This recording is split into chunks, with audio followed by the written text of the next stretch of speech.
ओम नमः शिवाय। आप सभी को गुरु पूर्णिमा की बहुत बहुत शुभकामनाएं। आज हम गुरु पूर्णिमा के अवसर पर गुरु क्या है इसके बारे में कुछ शेयर करेंगे और कैसे हम गुरु की साधना करें, कैसे हम उनकी ब्लेसिंग्स ज़्यादा से ज़्यादा प्राप्त करें। अखंड मंगलाकारं व्याप्तं येन चराचरं तत्पदं दर्शितं येन तस्मै श्री गुरुवे नमः। गुरु पूर्णिमा क्यों मनाई जाती है ये लोग बहुत अच्छे से जानते हैं और उनका मानना यही है कि गुरु पूर्णिमा अर्थात गुरु का दिन होता है, हम उन्हें विश करें, उनसे ब्लेसिंग्स लें और उन्हें दक्षिणा दें। सिर्फ यही गुरु पूर्णिमा नहीं है। गुरु पूर्णिमा का बहुत विस्तार से मतलब होता है, हमें जानना ज़रूरी होता है कि गुरु मतलब क्या। गुरु मतलब सिर्फ गुरु नहीं। मैंने भी अपने जीवन में कई गुरु धारण किए और भी गुरु की परिभाषा को अच्छे से समझा है। तो गुरु अर्थात वो जो हमें ज्ञान की ओर ले जाए, ज्ञान के प्रकाश की ओर ले जाए, जो हमें रास्ता आगे का दिखाए, वही गुरु है। तो वो गुरु कोई भी हो सकता है। हमारे जीवन में सबसे पहले गुरु होते हैं हमारे माता पिता। वो हमें उंगली पकड़ के चलना सिखाते हैं।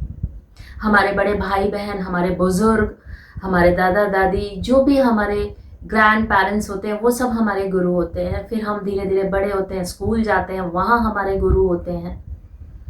तो इस तरह से बढ़ते बढ़ते हमारे जीवन में अलग अलग तरह के गुरु हमारा मार्गदर्शन करते हुए हमें आगे लेके जाते हैं। अब हम आते हैं कि हम जब अध्यात्म के फील्ड में आते हैं तभी हम सबसे ज़्यादा गुरु की ओर ध्यान आकर्षित करते हैं। लेकिन गुरु किसी भी फील्ड का होता है, पर हम अभी अध्यात्म की अगर गुरु की बात करें तो मेरे गुरु ने जो हमें समझाया उसके अनुसार गुरु की परिभाषा में 3 श्रेणियों में गुरु को हम बांट सकते हैं। तो सबसे पहले आते हैं गुरु, वो गुरु जो हमें ज्ञान देते हैं, जैसे हमारे माता पिता, हमारे स्कूल के मास्टर, टीचर्स, और अगर अध्यात्म में जाएं तो जो हमारे एस्ट्रोलॉजर, अल्टरनेटिव थेरेपीज सिखाने वाले गुरु, और ये सारे जो गुरु हैं वो हमारे गुरु हैं जो हमें ज्ञान प्रदान कर रहे हैं, हमारी नॉलेज को एनहांस कर रहे हैं। अब दूसरे प्रकार के जो गुरु आते हैं उन्हें कहेंगे सतगुरु। तो सतगुरु यानी जो सत्संग देते हैं। सत्संग क्या है? आनंद का मार्ग है। अर्थात हम इस मेटलिस्टिक जगत में रहते हुए जब बहुत सारी तकलीफों से परेशान हो जाते हैं तो हम सत्संग में जाते हैं, गुरु की शरण में जाते हैं, शरणागत होकर उनके साथ में ऐसा चर्चा होती है, ऐसा सत्संग सुना जाता है जो हमें आनंद की प्राप्ति देता है। जैसे भगवत गीता जब हम सुनते हैं तो हम वो सत्संग में होते हैं और आनंद में होते हैं, हम अपनी तकलीफें और कष्ट भूल जाते हैं। जब हम अखंड रामायण का पाठ सुनते हैं तो हम सारी तकलीफें भूल जाते हैं। या कोई भी गुरु जो सत्संग कर रहे होते हैं, जब हम वहाँ बैठे होते हैं तो हम अपनी सारी तकलीफें भूल जाते हैं और एक आनंद की स्थिति में होते हैं। किंतु जब हम उस स्थिति से उठ के घर जाते हैं, कुछ समय तक हम उन चीज़ों को याद रखते हैं और बाद में फिर वही मेटलिस्टिक की तकलीफों में शुरू हो जाती है हमारी तकलीफें। तो वो है सतगुरु। अब तीसरी जो हमारी श्रेणी आती है वो आती है सदगुरु। सदगुरु अर्थात जो सदमार्ग पे ले जाए। सदगुरु उस श्रेणी में आते हैं कि जिन्हें इस जगत का, मैटरलिस्टिक का पूरा नॉलेज होते हुए, साइंस है, बायोलॉजी है, हमारा पूरा शरीर है, हमारा पूरा अखंड ब्रह्मांड, हमारा भौगोलिक परिस्थितियां, सभी का ज्ञान होते हुए, जीवन का पूरा आनंद लेते हुए, लेकिन अंदर की यात्रा जो करना आपको सिखा दे, जो आत्म संन्यास दिला दे, यानी आप सांसारिक होते हुए भी एक सन्यासी हो जाए, उस आत्म संन्यास के रास्ते पे जो गुरु ले जाए आपको, वही एक सत्य मार्गी सदगुरु है। तो ईश्वर की कृपा से मैंने ऐसे ही सदगुरु गुरु सत्यानंद जी से सत्य मार्ग की दीक्षा लेते हुए और इस सांसारिक जगत के साथ साथ, मेटलिस्टिक के साथ साथ मैं उन कर्तव्यों को पूरा करते हुए अपनी एक आत्म संन्यास अंदर की जर्नी में हूं, जो आनंद हमेशा दिलाती है आपको। आप किसी भी स्थिति में हो, अच्छी है या बुरी है, बट क्योंकि आप आत्म संन्यास में हैं, आपकी आत्मा एक डिटैचमेंट मोड में होती है, तो आप अंदर से संतुष्ट होते हैं। यही एक सदगुरु जो है, सत्य मार्गी, उसकी फॉलोइंग है, उसकी ब्लेसिंग्स है। अब गुरु हमें ऐसे ही नहीं मिल जाएंगे कि हमने चुन लिया, हम सतगुरु हमने ग्रहण किया, या हमने सदगुरु ग्रहण किया, या हमने सिर्फ गुरु ग्रहण किया। ये भी आपकी आत्मा के कर्मों के अनुसार ही डिसाइड होता है कि आपको गुरु मिलेंगे, सतगुरु मिलेंगे या सदगुरु मिलेंगे। सदगुरु आपको जीवन से मृत्यु और मृत्यु से जीवन तक के सफर के बारे में ऐसा ज्ञान कराता है कि आप उस सफर को आसानी से तय कर सकें। तो ये कुछ जो मेरे गुरु के द्वारा दी गई गुरु की परिभाषा थी, वो मैंने आपके साथ में शेयर की। अब गुरु पूर्णिमा के अवसर पे जैसे लोग फादर्स डे मनाते हैं, मदर्स डे मनाते हैं, बहुत सारे अलग अलग डेज, टीचर्स डे मनाते हैं, और सिर्फ उस पर्टिकुलर डे पर ही वो अपने मदर को याद करते हैं, विश करते हैं, फादर को याद करते हैं, टीचर को याद करते हैं और विश करते हैं, और उस दिन के बाद अगले दिन वो सब भूल जाते हैं। इसी तरह से हमारे साथ गुरु पूर्णिमा में हो रहा है कि गुरु को आप उसी दिन याद करते हैं। गुरु पूर्णिमा के दिन गुरु को याद किया, उनको दक्षिणा दे दी और वहां बात खत्म हो जाती है। ऐसा नहीं है। गुरु आपका दीपक है, आपकी टॉर्च है, आपको रास्ता दिखा रहा है, आपको उसको हर पल याद रखना है और हर पल अपने साथ रखना है। तभी आपका रास्ते जो ये जीवन का अंधेरे में चले जा रहे हैं, वहां पर आपको पूरी रोशनी प्रदान करता रहेगा गुरु, आपको मार्गदर्शन मिलता रहेगा। तो गुरु को हर समय आप अपने अंदर अपनी आत्मा के साथ जोड़ के रखिए। अब गुरु इस तरह के भी हैं, कहना नहीं चाहिए, लेकिन इस आध्यात्म के रास्ते पे भी कि सिर्फ पैसे के लिए ही लोग गुरु बने हैं या गुरु दक्षिणा ही चाहिए, लोगों का मानना भी ऐसा होता है कि इसीलिए लोग गुरु बने, ऐसा नहीं है। पुरातन काल से आप जो हम 4 युग देखते हैं, सतयुग से लेके द्वापर, त्रेता और अब कलयुग। कलयुग की बात अगर छोड़ दें तो जितने भी युग अभी तक हुए, वहां गुरुओं का बहुत महत्व रहा है, और वो गुरु आपके साथ में हर तरह से जुड़े हुए थे, फिजिकली भी जुड़े थे, और अगर फिजिकल नहीं है तो वो एक लाइट के तौर पे भी जुड़े थे और गाइड करते रहे हैं। आप भगवान कृष्ण के रूप में और भगवान राम के रूप में हमें गुरु की बहुत अच्छी परिभाषा, उन्होंने किस तरह वो गुरु के साथ कनेक्ट थे, वो हमारे को दृष्टांत दिए हैं। भगवान भी गुरु के शरणागत थे।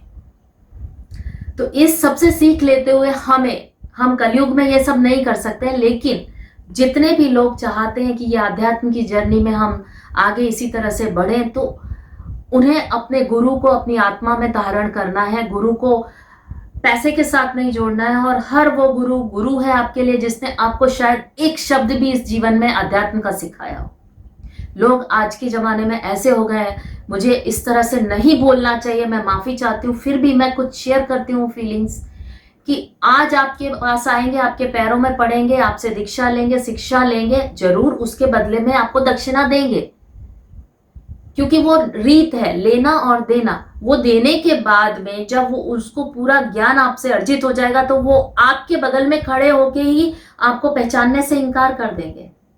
वो कहेंगे कि कौन गुरु, मैं तो पता नहीं कहीं और से सीख के आया हूं, इनसे सीखा था कभी, लेकिन अभी मेरे गुरु कोई और है। ऐसा नहीं होना चाहिए कि आपको जिसने सिखाया उसका सम्मान आपको पूरे इन सांसों की डोर के साथ करते रहना चाहिए, तभी आपको वो पूरा गुरु तत्व जो है उसका आशीर्वाद साथ में मिलता रहेगा। गुरु हर किसी के अंदर है, आपके अंदर भी खुद गुरु है, गुरु तत्व आपके अंदर भी विद्यमान है, और आप जिससे कनेक्ट है उसके अंदर है।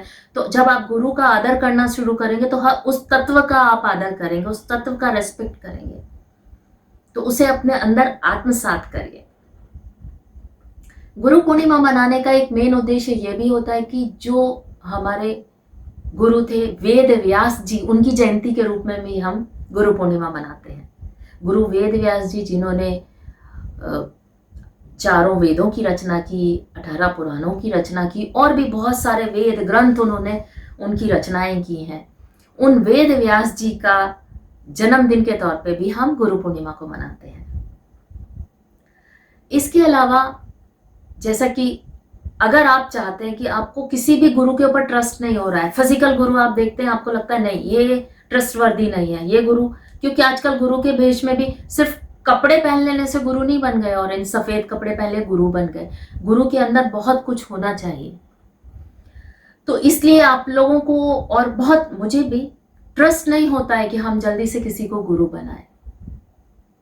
तो इस सृष्टि में देवों के देव महादेव और गुरुओं के गुरु महागुरु महादेव हैं। महादेव जो है वो प्रथम गुरु के रूप में पूजे जाते हैं। उन्हीं के साथ जो शिष्य हुए सप्त ऋषि, उन्हीं की लेने चलते चलते आज हम उन्हीं से कनेक्टेड है। तो हमारी जो रूट है मेन जहां से हम कनेक्टेड है वो है महादेव। तो अगर जीवन में आपको कहीं पे भी ट्रस्ट नहीं आ रहा है तो आप सिर्फ महादेव को गुरु बना लीजिए और गुरु पूर्णिमा के दिन, कल के दिन जाके उन्हें अपना गुरु धारण करें।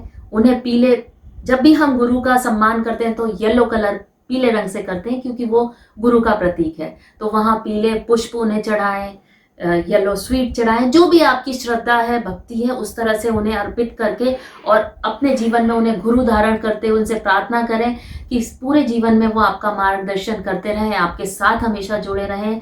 और कल के दिन अगर आप चाहें तो अगर आपने भगवान शिव को अपना गुरु बनाया तो उनके मंत्रों का जाप करें। और अगर आपके जीवन में ऑलरेडी कोई मटेरियलिस्टिक गुरु हैं जिन्होंने आपको गुरु दीक्षा दी है या जिन्होंने आपको ज्ञान दिया है, जिन्होंने आपको कुछ सिखाया है, उन्हें भी उनके द्वारा जो भी दिया गया आपको मंत्र है उस मंत्र का जाप कल करें। और दक्षिणा, गुरु को दक्षिणा क्या देनी है, ऐसा नहीं गुरु को कोई पैसे की जरूरत है या आप पैसा दान करें वही उसकी दक्षिणा होती है, उससे उसे कभी ना तोलें। गुरु को हम अपना अहंकार दान कर दें, गुरु को हम समर्पित कर दें अपना मोह, गुरु को हम समर्पित कर दें अपना लालच, अपने अंदर के जो दुर्गुण हैं गुरु को समर्पित कर देंगे। गुरु उन्हें निकाल के हमारे को पूरी तरह से उस आशीर्वाद से के अमृत से नहला देगा और वो आनंद में आप रहेंगे। बस गुरु को हमेशा अपने साथ रखना है, वो आपकी एक टॉर्च है, उसके साथ आप चलते रहिए चलते रहिए चलते रहिए जीवन भर। कोई भी गुरु हो, महादेव हैं या मटेरियलिस्टिक गुरु हैं, ज्ञान के गुरु हैं या सत्संग के आनंद के गुरु हैं या सत्यमार्गी गुरु हैं, जो भी गुरु हैं। तो यही मेरा संदेश आज आप लोगों के साथ था। आशा करती हूँ आप सब अपने अपने जीवन में इस प्रकाश के साथ में इसी तरह से ज्ञान की प्राप्ति करते रहेंगे। और इस गुरु पूर्णिमा के अवसर पर मैं मेरे गुरु, मेरे सदगुरु गुरु सत्यानंद जी को बहुत बहुत प्रणाम करती हूँ, जो आज भी मेरे साथ जुड़े हुए हैं। मुझे आज भी वो मार्गदर्शन करते रहते हैं। कहीं पे भी मैं अटकती हूँ उस गुरु मंत्र के द्वारा मुझे वो टॉर्च, वो रोशनी, वो प्रकाश मिलता रहता है जो मेरा आगे मार्गदर्शन करता है। मैं चाहती हूँ आप सभी के जीवन में इसी तरह से प्रकाश गुरु का पहुँचता रहे। इसी के साथ आप सभी को बहुत बहुत ब्लेसिंग्स। ओम नमः शिवाय। जय गुरुदेव। हर हर महादेव।